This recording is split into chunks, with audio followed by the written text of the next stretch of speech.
Alhamdulillahi Rabbil Alameen, wassalatu wassalamu ala ashrafil anbiya'i wal mursaleen, nabiyyina Muhammad wa ala alihi wa sahbihi ajma'een, amma ba'du, assalamu alaikum wa rahmatullahi wa barakatuh, and welcome to our fiqh hour, as we've planned, Mondays and Thursdays. And this fiqh hour, as also mentioned, is going to be focusing on Hajj.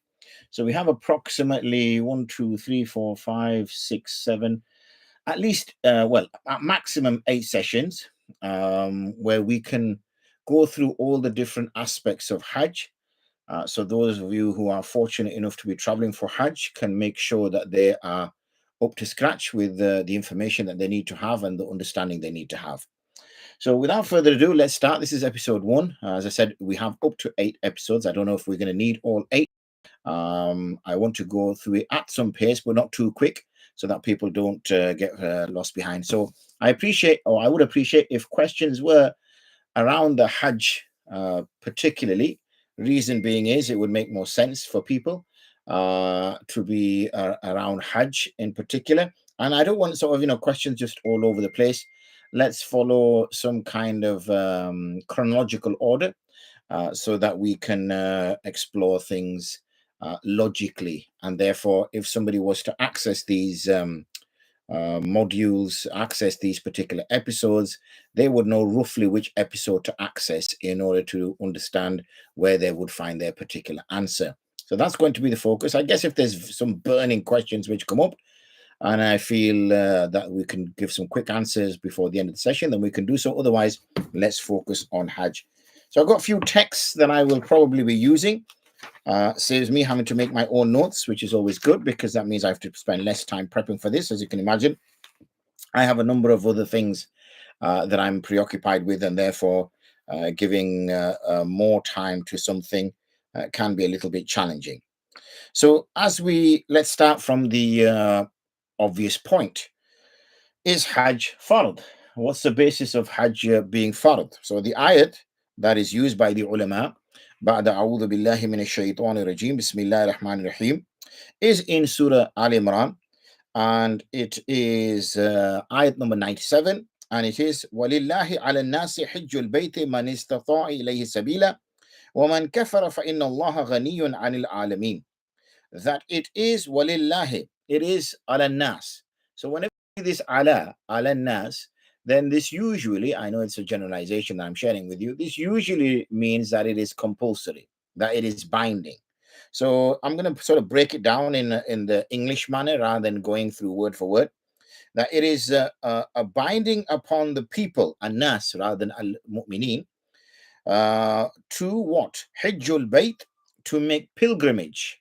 Now we're going to, the word hajj can mean making near, but in this particular case, it means making a pilgrimage to the Haramain in order to do a particular act. Walillahi ala nasi, and this is for the sake of Allah, meaning it is a duty upon people to make pilgrimage of al-Bayt, which is obviously al-Masjid al-Haram, the Kaaba, for the sake of Allah. And then the kind of condition comes on. Is this general? Or is there some kind of caveat there? Is there some condition there? Is there some exclusion there? Are there some exceptional cases? Man istata'a, for whomsoever has the ability, ilayhi sabila, and can make a path towards it, meaning that person who is capable of getting there. So therefore, this opens up a large sort of can of worms. First of all, upon whom is it fard? Because this is an-nas. Now we know, for example, is this fard upon non-Muslims? Is this fard upon all Muslims? Is this fard upon some and not others? What's the exclusions here? What does an-nas refer to here? Can we qualify this an-nas? Hajjul Bayt, obviously, that is just one particular act, which is to make pilgrimage to the house, but is it limited to that particular act? And man istata'a, this istita, yani, what is ability? Are we talking about financial ability? Are we talking about physical ability? Are we talking about the transportation to get to that particular place. And in the case of a woman, does that apply if she has a mahram or doesn't have a mahram? Sabila meaning a pathway there. Woman kafara, and that person who disbelieves or that person who considers it is ungrateful. Okay, one can also look at this particular part and consider it to be ungrateful. Whomsoever is ungrateful, because that means this is your way. Anytime we do an act of ibadah, it is to express gratitude to Allah. Because why you worshiping Allah, you are grateful for what He has given you. Those people who don't worship Allah aren't grateful because, you know, those people, they believe that why should we worship Allah? Why should we thank Allah? Why should we be overwhelmed by what Allah gives? Because at the end of the day, it's me who's done this. I'm the one who's worked hard. I am done this. I. So when there is the big question of the I, then therefore people feel I don't feel obliged to worship Allah. And that's why the more people who separate themselves from Allah, who feel that everything that's going on in their lives is by their doing, unless something bad happens, then they wish to blame Allah. Therefore, Allah says, whoever feels is ungrateful, فَإِنَّ اللَّهَ غَنِيٌّ عَنِ الْعَالَمِينَ, then Allah subhanahu wa ta'ala is independent. He has no need from all the worlds. So that is the ayat that is shared. And there is also in Surah Hajj, وَأَذِّن فِي النَّاسِ بِالْحَجِّ, and proclaim amongst the people that Hajj is due. As we said, there's a number of other ayats which kind of encompass this whole understanding. In terms of the ahadith, there are numerous ahadith which also speak about the necessity of Hajj, and also the fact that Islam is established on 5 foundations, and one of those foundations is Hajj. For example, I just share a couple of hadith. عن أبي سعيد رضي الله عنه قال خطبنا رسول الله صلى الله عليه وسلم فقال إن الله قد فرض عليكم الحج فحجوا. And this is in Sahih Muslim, that indeed Allah has made compulsory upon you the Hajj, so make Hajj, yani make pilgrimage. So فرض عليكم, yani He's made it compulsory upon you.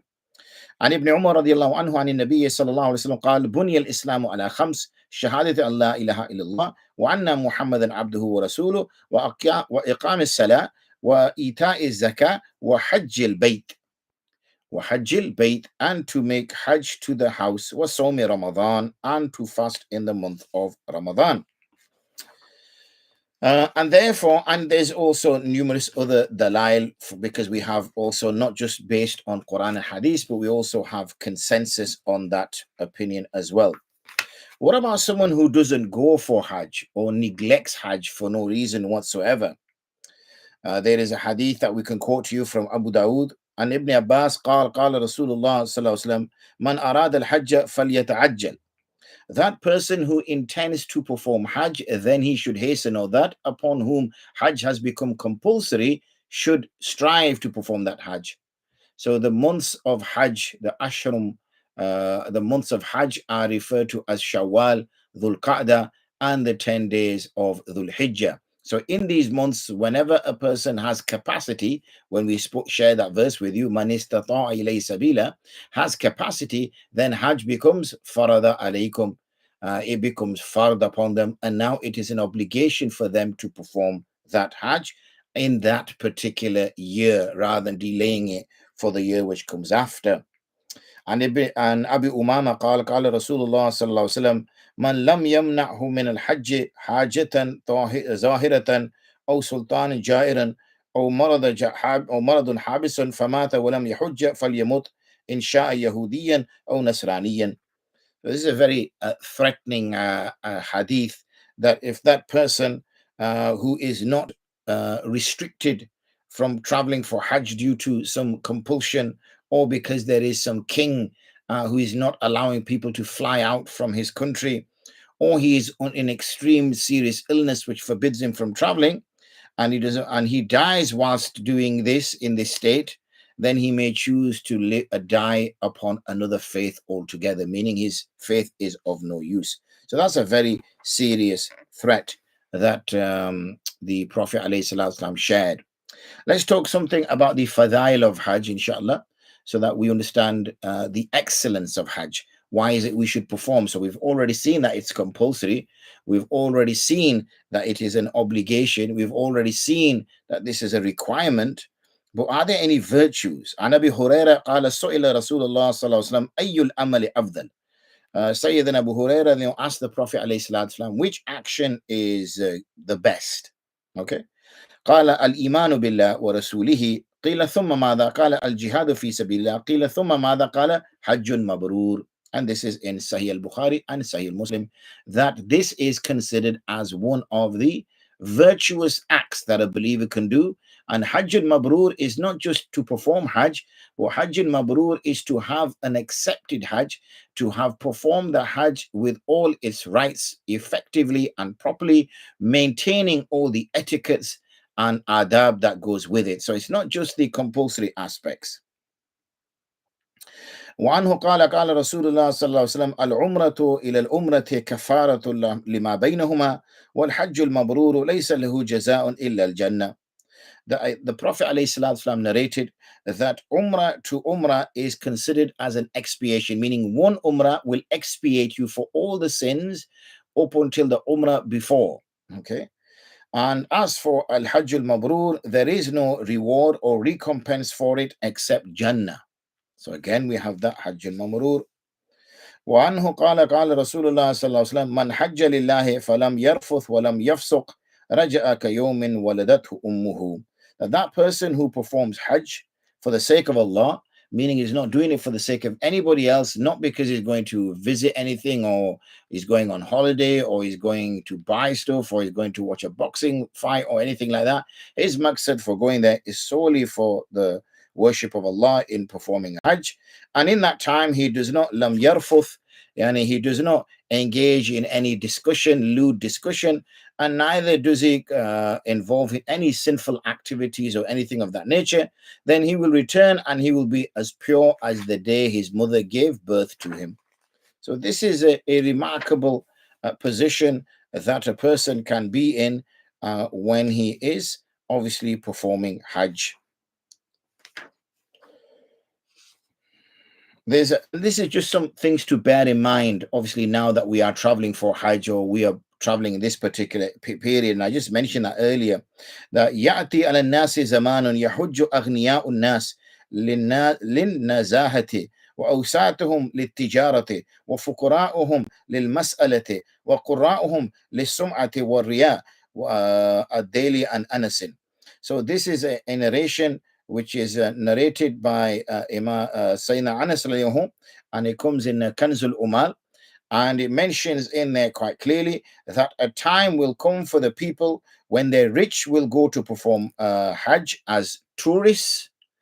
So they're going for enjoyment, for amusement, as a holiday. The middle class will go to engage in business, okay? And the poor will go in order to beg people because they will know there are people traveling for Hajj. And those who are the Qurra, the reciters of the Quran, and the ulama, they will go in order to achieve fame. So you can see these four groups of people, and these various four groups of people are going for other than the sake of worship. So similarly, if ever we are traveling for Hajj, then our niyyah must be sincere solely for the fact that we're performing this compulsory act and solely for expecting reward and expecting a cleansing that would purify us like the way our mother has given birth to us. And I think that will bring me to a close on this particular book that I wanted to share with you.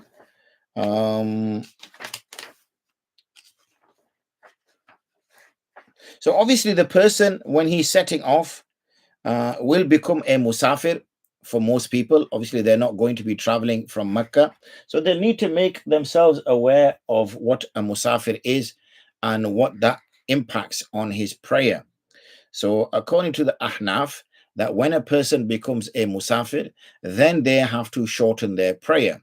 So instead of performing full 4 rakats of Dhuhr and Asr and Isha, they have to reduce them to 2 rakats. And if they are rushed for time, or if it is inappropriate or difficult, then they will only cover, they won't cover their sunnahs. They can do their sunnahs later or another time, or even be excused full stop. When does a person become a musafir? A person becomes a musafir when he sets off from his home and reaches the outskirts of his city with the intention of traveling, which is in excess of 55 miles. So it does not mean that he has to have traveled 55 miles before he starts to pray qasr. And it does not mean that even though he's got the near of safar, that he can start shortening his prayers while still in his home city. Instead, those two conditions need to be met. One is that he has near for traveling beyond 55 miles and beyond, and also that he has now reached the outskirts of his city. In those two scenarios, when he has reached the outskirts of his city and he has made his near, he will start to pray Qasr Salah. If he is behind an imam, which he will be obviously when he is in Mecca and Medina, and he should be praying every salah behind the imam, then in that case, obviously, he will follow the imam because the imam is a muqim, and the imam will pray full 4 rakats, and he will pray behind him. So it's not an issue there. It's only when he prays alone or when he is in a jama'ah, a congregation where either he is leading it or somebody from his group are leading it, then they need to pray a qasr. If unintentionally, accidentally, they pray 4 rakats, then as long as they have sat down in the second tashahhud, then the salah will still be valid. If they had not sat down in the second tashahhud, then they will need to either repeat that particular prayer. Okay, so that's the point that I just wanted to mention. Obviously, traveling, you need to make sure that you are ready for Hajj.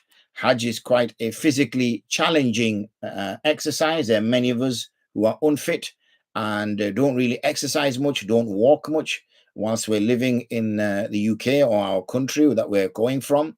And then we travel to perform Hajj, in which there is a lot of walking. Okay, there is a lot of walking, hours of walking.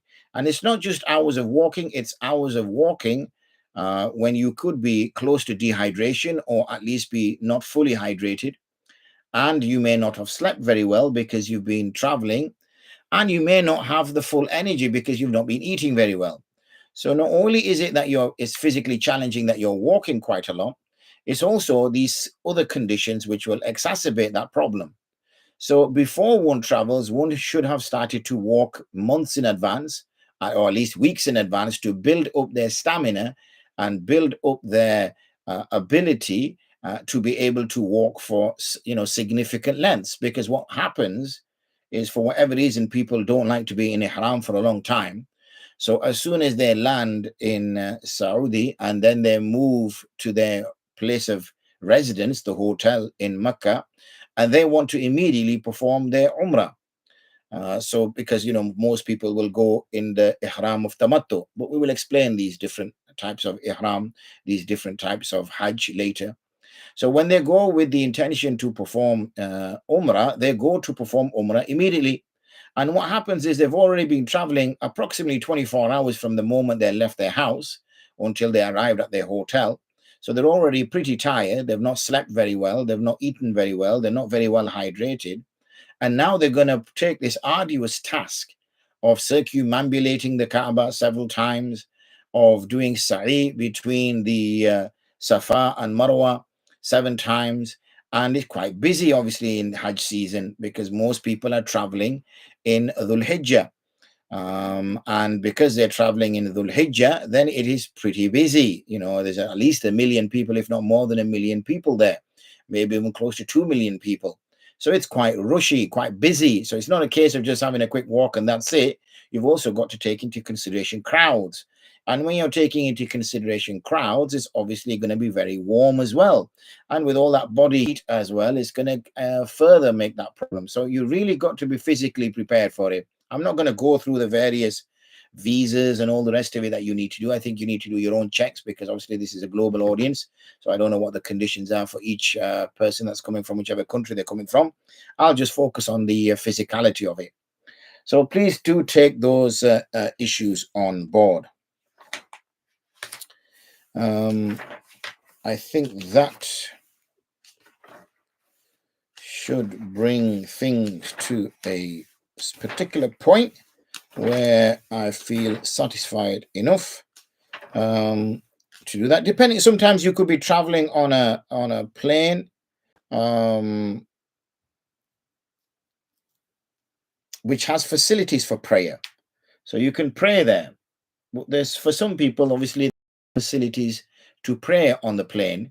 And therefore, what's the option? Some say, pray whilst in the chair. However, a fard prayer, one cannot pray in the chair because of the fact that you need to do qiyam, standing, ruku, and sajda, which are compulsory arkan of the salah. And if they're not done, then obviously the salah is not valid. So the best possible option could be that one imitates the prayer and then repeats it when they land. Okay. That's possibly the best option that one can have.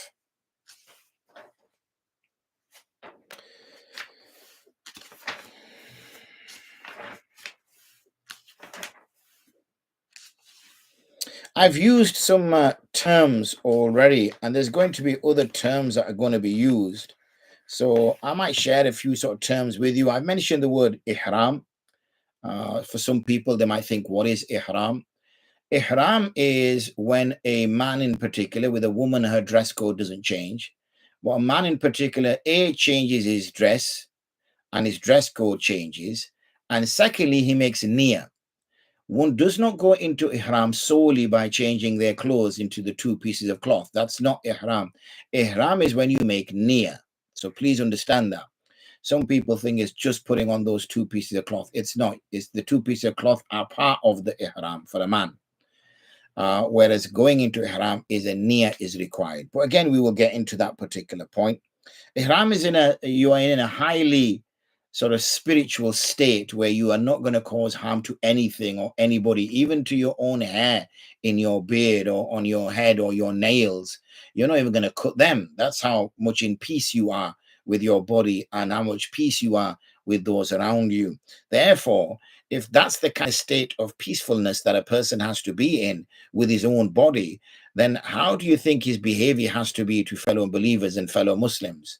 And yes, it is very challenging, and this is a good point to make here. It is very challenging when one goes to perform Hajj because of this difficulty that people have the same expectations as they have, especially those from so-called developed countries. When they go, they have the same expectations there that, oh, I should be treated special, I should this, I should that. But that's not how the world works.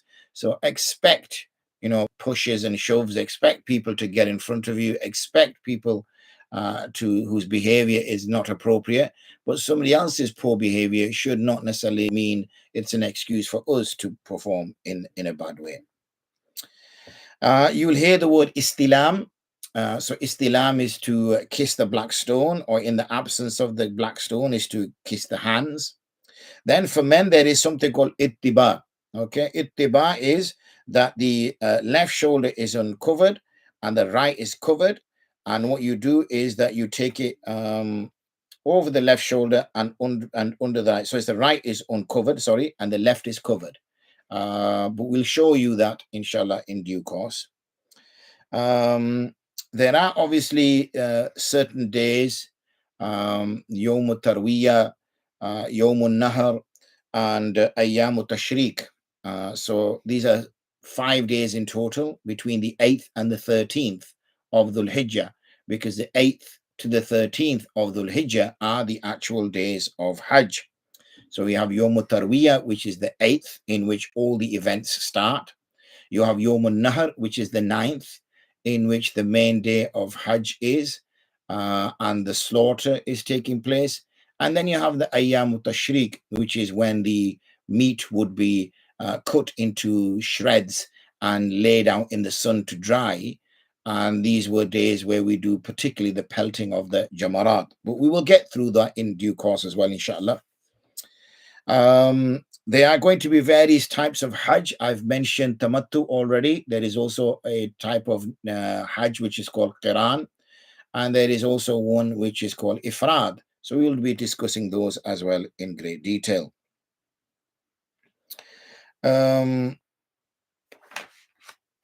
Let me see what else is worthwhile sharing with you at this particular point. I've mentioned the Jamarat already.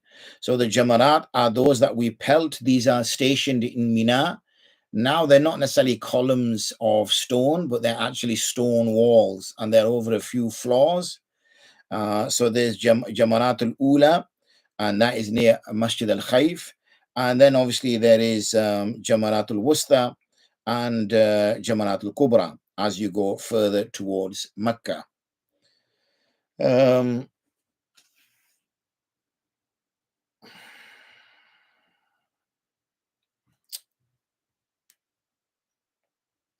Hatim, okay, Hatim is the semicircle, which is a small wall about the height of a human, like a small arch, a semicircle at one end of the Kaaba.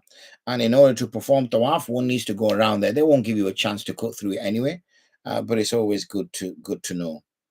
There are two obviously key graveyards, and they've been given the sort of affix of Jannah. So we have Jannatul Baqi, which is in Medina, and then we have Jannatul Mala, which is in Mecca. Again, the Jannah part is an addition, a prefix that was added after in order to show the maqam of the people. When the men are cutting their hair, shaving their heads, that's called halq.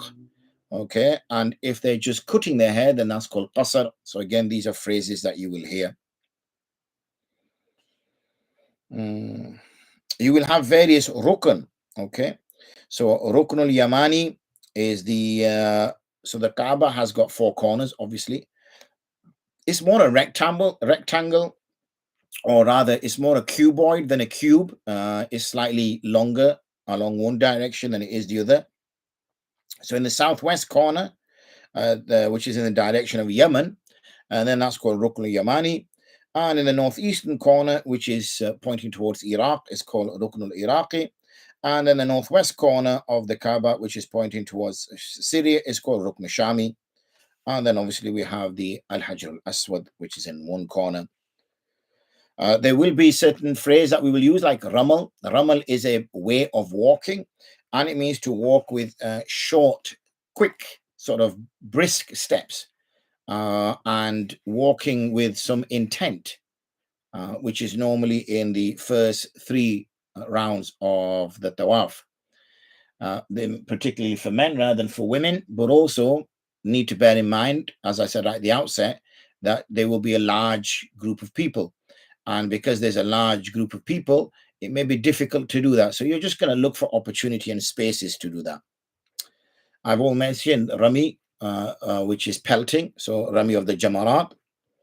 Zamzam is a well, which was located near the Kaaba, but it's now being physically moved a little bit further away so that people can continue to make tawaf, and yet other people can continue to drink water.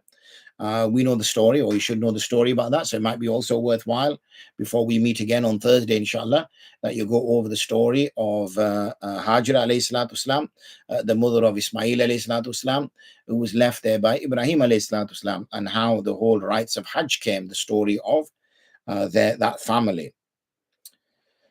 Arafat or Arafah is a piece of land in which we gather.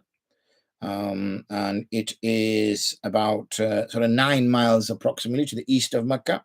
And on the 9th of Dhul Hijjah, that is where we will go, and that is referred to as the day of Hajj. Miqat. Miqat is important to understand because Miqat is a boundary. It's like a diamond-shaped boundary approximately, which is around Mecca, in which before you enter that, if you're going to perform Hajj, then you have to be, or Umrah, you have to be in a state of Ihram. You cannot go past that point without being in the state of Ihram. So it's important to know where your flight will land, which most likely is Jeddah anyway. And then from there, you're going to go to perform your Umrah, most likely first. If on the other hand, you're going to Medina, then obviously you'll need to see that. But again, we will get to that particular point as we move forward. The mataf is the place in which you do tawaf. That's its name. Maqam Ibrahim is a place where you will see like a golden and glass sort of structure, in which where is used now as the maqam of Ibrahim, and where normally you would pray 2 rakats behind it, but it's not always that easy to do so somewhere around that locality, because we have to be practical. Multazim, this is the wall which is between the black stone and the door of the Kaaba, and it is masnoon to make dua there. If you can come somewhere near it, then of course one can do so, but it will be very challenging to be able to do that. Muzdalifah is a place that you will encounter. This is about 3 miles to the east of Mina, open ground, and that's where you will spend the night. So be prepared again for that. So, make sure that you're not consuming too much liquid. Make sure you're not consuming too much solids, because you'll need to answer the call of nature, because you're going to spend all night there. And the toilets are quite challenging, shall I say. And especially if you're a woman, it can be even more challenging. And see, for sometimes chaps will just go up the mountain and relieve themselves, but for women that's not appropriate. So therefore it can be very challenging, and you're sleeping pretty much on the ground. So that's a night where you're going to get much sleep. Let's just put it that way. So it's a very challenging, physically challenging exercise. So we have to be prepared for it. Where else? Yes. So there are 2 green pillars between Safa and Marwa. You'll see lights as well. And these are Maylain Akhdarain. And these are where you'll see men in particular pick up their pace when they're traveling between the two. It's not appropriate necessarily for women to do that. Women can just maybe move their legs a little bit quicker than normal, because more this is the aura of a woman and her satar, and obviously her physicality if she's running between the two. And I think that's the main sort of technical terms that I wanted to sort of share with you as well. So you have the technical terms and understand what they mean. Because I'd rather have people, using this today's session just to kind of familiarize themselves with what they need to get done. So as I mentioned earlier, I said that linguistically, the phrase Hajj means to do something or make niyyah to do something, but something which is great, okay, something which is highly respected and highly regarded. But that's linguistically, but in this particular place, it means, in its legal means, Hajj means to visit a specific place, to perform specific actions in a specific times. So there's specificity associated with the place, the actions, and the times. Meaning, if you cannot perform Hajj anywhere else. Okay, you cannot go perform Hajj anywhere else. When you go to perform Hajj, you must do what everybody is doing. You must do those specific acts. You cannot choose to do something different. And likewise, you cannot go to Arafat on the 8th of Dhul Hijjah and go to Muzdalifah on the 10th of Dhul Hijjah and pelt the Jamarat on the 7th of Dhul Hijjah. You cannot do that. You have to do it on set times. That's why it can be a little bit challenging for people. And that's why people do make errors, because everything is on a timetable. Everything is on a schedule.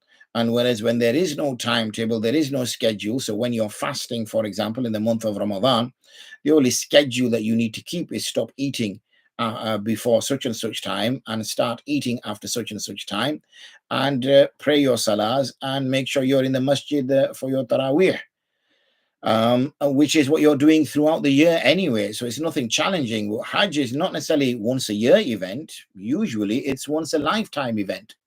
And it's in a foreign country for most of us, with language that we may not understand, under kind of a physical extreme situation, tired, dehydrated, lack of food, lack of rest. So it is a challenging thing, and I want people to truly appreciate that. I'm not trying to put anybody off, but the reason why I'm sharing this with you is to have people prepared, because being ill prepared is the worst thing that you can do in this case. So remember, the 3 things is to visit a specific place in order to conduct specific actions, at specific times.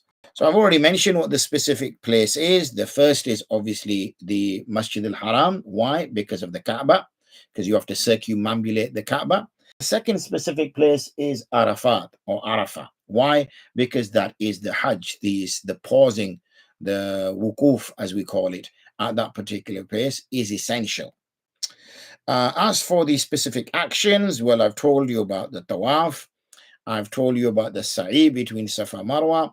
And I've told you about the journey that we take, Muzdalifah, Mina, and all the way, so Muzdalifah, Arafat, and Mina as we go through. When are the specific times? Well, the specific times are when it becomes compulsory is obviously those particular days, those particular months that I shared with you at the outset.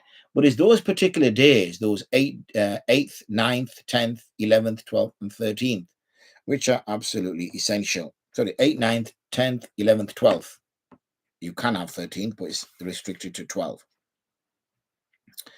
So that gives us a little bit of brief. Upon whom is Hajj compulsory? This is what we wanted to bring to your attention as well. Well, firstly, even though it mentions that lillahi ala nas, this nas is not everybody. It is actually a specific group of an-nas, and those specific groups of an-nas are Muslims. Okay, it has to be Muslims. We know, for example, when the Prophet ﷺ sent Mu'adh ibn Jabal radiallahu to Yemen, and he said, invite people to believe, and when they believe, then instruct them to pray, then instruct them to fast, and instruct them to give zakah, and instruct them to perform Hajj. He did not say to them that go to the Yemen and tell them to perform Hajj. So therefore, we understand from this that Hajj is only compulsory upon a person who is a believer. So a person has to be a Muslim. That's the first thing. As we know with most acts of worship, that a person can perform them even though they are a child, but for it to be valid, for it to be accepted as a full act of worship, and in the case of Hajj, for it to be removed from your responsibility, then one has to be baligh. Baligh meaning that this person has reached bulugh, maturity. Okay, is gone past prepubescence, is now, and we know the signs of how a person becomes baligh. Okay. Thirdly, that this person must be in a state of sanity. So if this person is suffering from mental situation where this person is suffering from mental illnesses, which do not permit this person from traveling or performing acts, then this person is excused. But we're not talking here about depression. We're not talking about having episodes of breakdown. We're talking about here somebody who is physically, like a person is physically incapable to do something, somebody who is mentally incapable of doing something.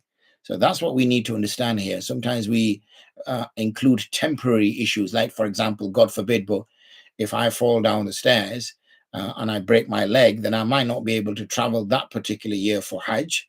I could still travel for Hajj. Someone could put me in a wheelchair and wheel me around.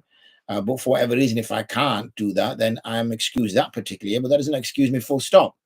Similarly, if I'm, somebody's going through some mental difficulty, some mental illness, which prevents them from traveling, but then, they recover, then obviously the Hajj becomes compulsory again. And so that's that one. And the next one is having the financial means. This is important as well. Now we're finding, obviously, that going for Hajj is becoming more and more expensive.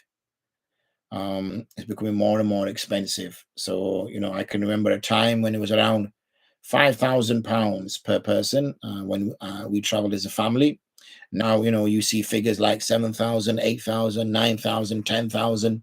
So it's quite a sizable amount of money now to perform Hajj. And if a person hasn't been for Hajj before, it's very difficult now to travel for Hajj. If a person is also responsible for others, so if he is the breadwinner, and nowadays we have to be a little bit careful about this breadwinner situation, because many women also now work. Before, obviously, women did not work. Women were homemakers. and therefore the man was the sole earner in the house.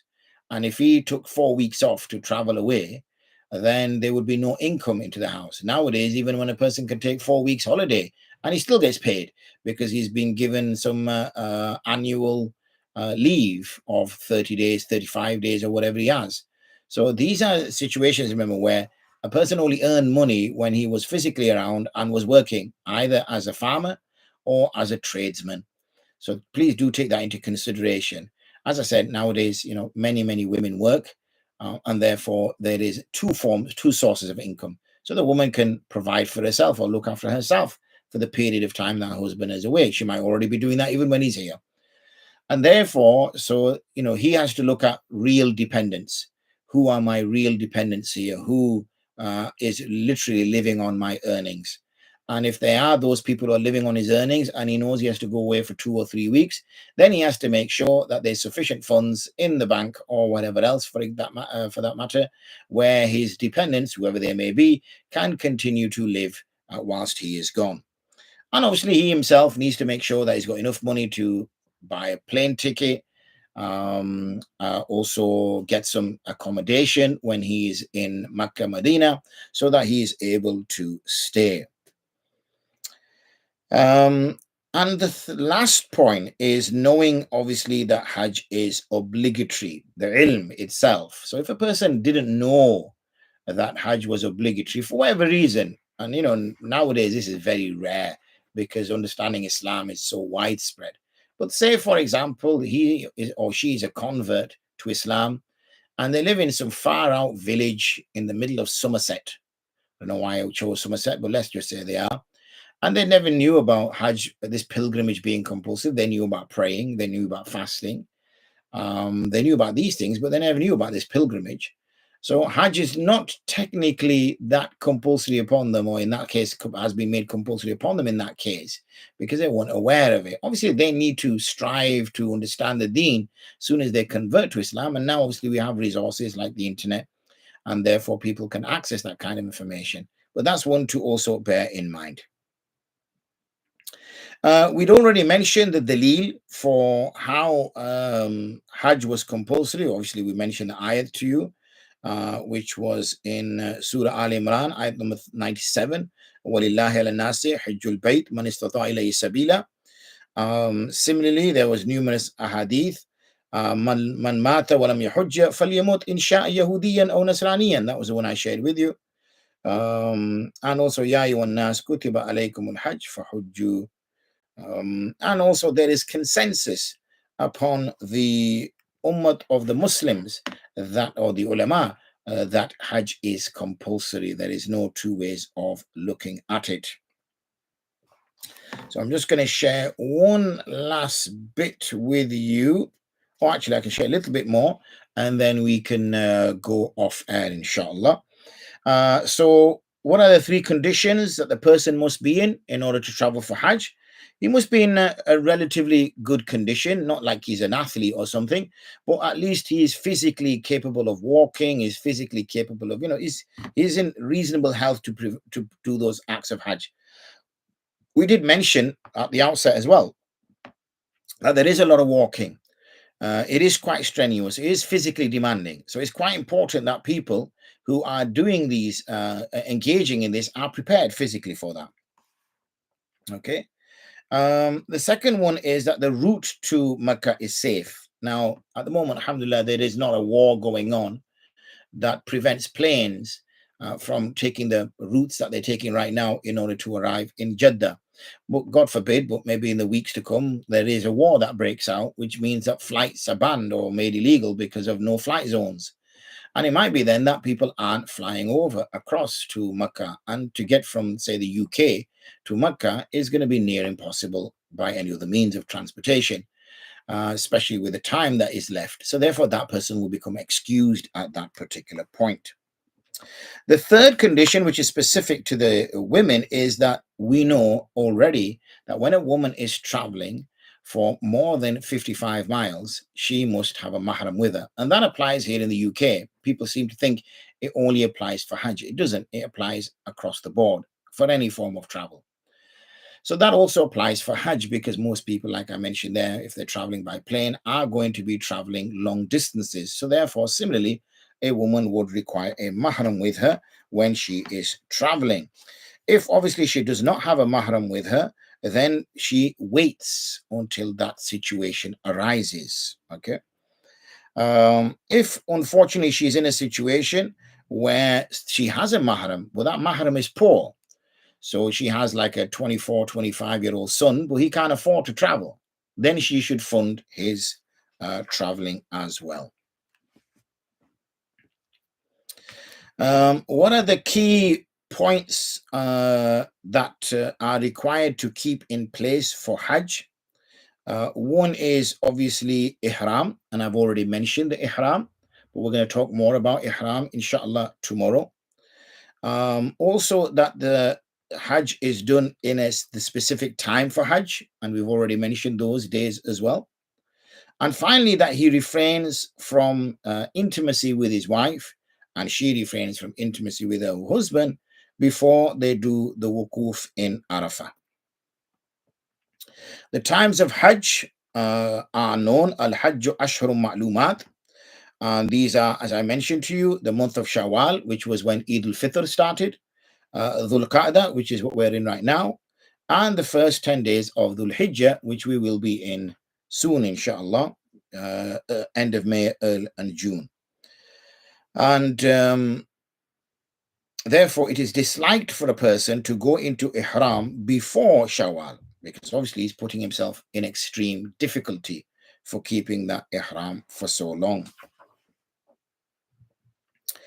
And I think that brings us to a good point to stop for the day, because we've now made the introduction, covered some key details, plenty of information for you to go over. So if you are traveling for Hajj, then it is important that you absorb this, because you're not going to get a chance to watch 45, 50-minute videos whilst you are in Hajj. But whilst you're preparing, start to go over them and understand them so you're better prepared.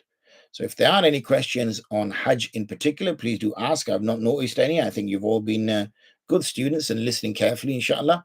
And if that's not the case, then what we can do is we can wrap up, because I've been talking continuously for the last 40 odd minutes, and I think it's time for my throat to have some rest. Wa akhiru da'wana and alhamdulillahi rabbil alameen. Assalamu alaikum wa rahmatullahi wa barakatuh.